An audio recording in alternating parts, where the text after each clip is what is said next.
It's 2005 and this guy has a genius idea. Hey, what if we took a ladder match and made it about a briefcase instead of a championship?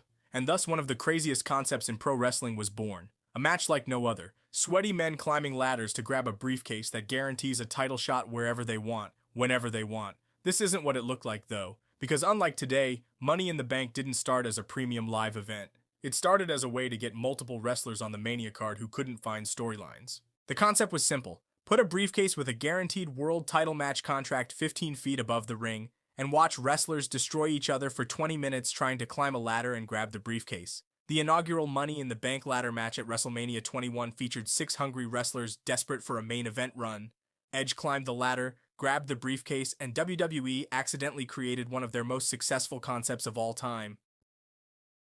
Because the real genius wasn't the match itself, it was what happened next. Edge proved the beauty of the Money in the Bank concept because he waited months before cashing in his briefcase. He picked the perfect time and cashed in on a bloody John Cena, just after Cena survived a grueling Elimination Chamber match and established himself as WWE's biggest supervillain.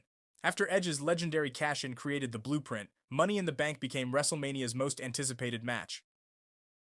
The WrestleMania 22 ladder match featured a bigger field with stars like Rob Van Dam, Shelton Benjamin, and Ric Flair mixed with hungry mid-carders.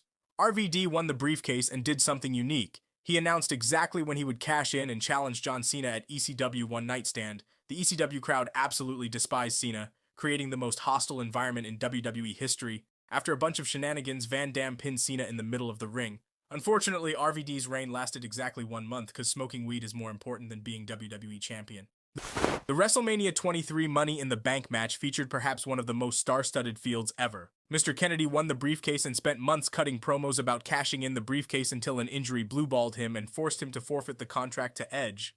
Edge's second briefcase led to him cashing in on The Undertaker after Taker's grueling match with Batista, earning him the title of the Ultimate Opportunist. So far, every Money in the Bank cash-in has seen Edge being involved in one way or another. In 2006, Edge cashed in the contract on Cena. During RVD's cash-in, Edge interfered and cost Cena the match. And once again in 2007, the sleazy bastard found a way to finesse the system and become world champion. But in 2008, Edge was about to get a taste of his own medicine. WrestleMania 24's ladder match introduced us to CM Punk, who got his first taste of the WWE spotlight. Punk's cash-in was perfectly timed on a random episode of Raw. He appeared immediately after Batista had destroyed Edge, hit the GTS, and won his first world championship. However, Punk's title reign would be short-lived because of Randy Orton's anger issues. Punk found redemption in the 2009 ladder match by becoming the first ever 2-time Money in the Bank match winner. His second cash-in was even better. He appeared after Jeff Hardy barely survived a brutal TLC match against Edge, won the World Heavyweight Championship, and started an epic heel run. This title run would cement Punk in the main event scene and pave the way for his legendary career. By 2009, Money in the Bank had proven its worth beyond question. But in 2010, we got one of the biggest disappointments in WWE history when Jack Swagger won the briefcase, cashed in on Jericho, and gave us the most boring world title reign in WWE history. Swagger's reign was so bad that WWE had to give the fans 2 more Money in the Bank matches in the same year to make up for the abomination, and gave the briefcase its own pay-per-view in July. The inaugural event featured 2 ladder matches, one for a WWE Championship briefcase and another for the World Heavyweight Championship. The Miz won the WWE briefcase while Kane shockingly won the World Heavyweight version. Kane's cash-in happened the same night when he attacked Rey Mysterio immediately after Rey won the World Heavyweight Championship.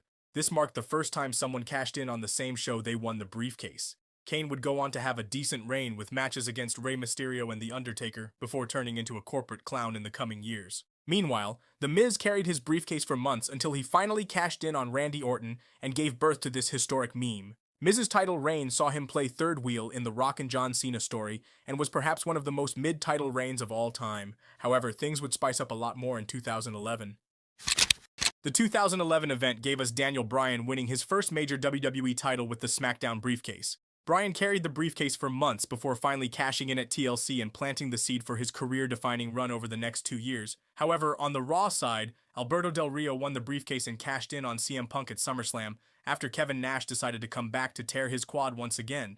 Del Rio found himself in a position similar to The Miz, playing third wheel to Cena and Punk, but regardless of his reign, until 2011, Money in the Bank had a clean record. Everyone who cashed in walked out with gold. However, in 2012, that was about to change. John Cena shocked everyone by winning his first Money in the Bank briefcase and announcing his cash-in for the 1000th episode of Raw. Punk and Cena put on a classic, but Big Show had to come down running and ruin things just like he always does. The SmackDown side was a completely different story, though. Dolph Ziggler held the briefcase for ages, made out with Punk's future wife multiple times, before finally cashing in on Alberto Del Rio on the night after WrestleMania 29. His cash-in pop was enormous, and Ziggler got a taste of the main event scene for a couple of months before a concussion knocked him back to the mid-card. The 2013 event saw Randy Orton winning the Raw briefcase, turning heel, and boring fans to death with the Authority storyline. Damien Sandow won the World Heavyweight briefcase, but failed his cash-in attempt despite Cena having an injured arm. Sandow's career never recovered from this epic fumble, and he would play The Miz's stunt double for a few months before eventually getting released by the WWE. By 2014, the brand split ended, and WWE was back to having one golden briefcase. Money in the Bank had established itself as one of WWE's premier events, but nobody expected what would happen at WrestleMania 31. Seth Rollins, who had been carrying his briefcase for months as the Authority's golden boy, cashed in his briefcase in the WrestleMania main event in what became known as the heist of the century. This was the first time someone cashed in the briefcase in the WrestleMania main event, and Michael Cole's shrieking about it being historic was actually accurate for once. Sheamus won the briefcase in 2015, but yeah, we don't talk about that.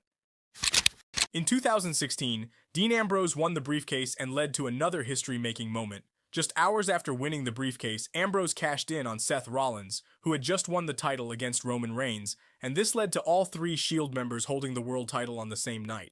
In 2017, Money in the Bank returned to its dual briefcase format with the introduction of the first ever Women's Money in the Bank ladder match. The historic match featured Becky Lynch, Charlotte Flair, Tamina, Natalya, and Carmella, but was won by none other than James Ellsworth. Yeah, so much for Women's Revolution, I guess. WWE tried to correct this mistake by having a rematch on SmackDown, where Carmella properly won the briefcase herself. Her eventual cash-in on Charlotte Flair made her the first woman to successfully cash in the briefcase and gave her a taste of the main event scene in Corey Graves. On the other hand, Baron Corbin wasn't as lucky. Corbin won the SmackDown briefcase and carried it around like a security blanket for months, before fumbling his cash-in on Jinder Mahal, after a distraction from Cena.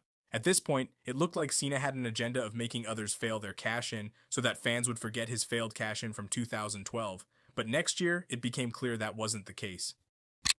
The 2018 event gave us Braun Strowman winning the Raw briefcase, while Alexa Bliss won the women's version. While Bliss used her briefcase to add another title to her impressive resume, Strowman's story took a completely different turn. Strowman's briefcase run was unique because he was already a monster who probably didn't need the guaranteed opportunity, but his cash-in attempt at Hell in a Cell led to one of the most deflating moments in WWE history, when he got his ass beat by Brock Lesnar. But Brock wasn't happy ruining just one cash-in.